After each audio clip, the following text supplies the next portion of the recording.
Author Michael Bornstein in an emotional return to Auschwitz, 72 years after he was liberated as a 4-year-old. That's him in this video.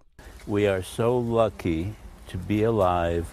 When we last saw him, Bornstein's book Survivors Club connected him with 2 women who were at his side as children. I just want to hug you guys. Can we hug?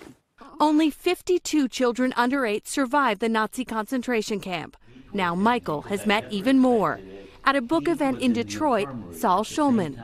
I thought that would be special to see someone actually who was even younger than me.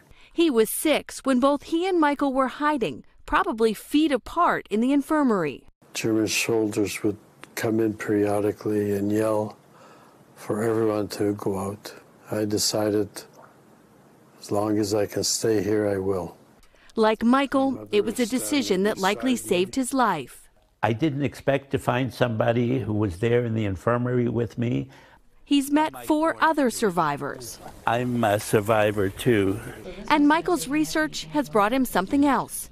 The only photograph of his brother who was killed. He looks just like you. Yes, I don't want to forget the past, but I definitely want to have closure and look to the future and be optimistic. Optimism that even the worst of times can sometimes lead to the incredible.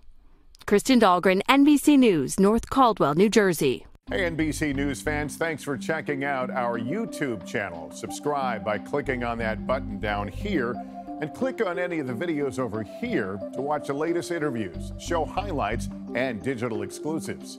Thanks for watching.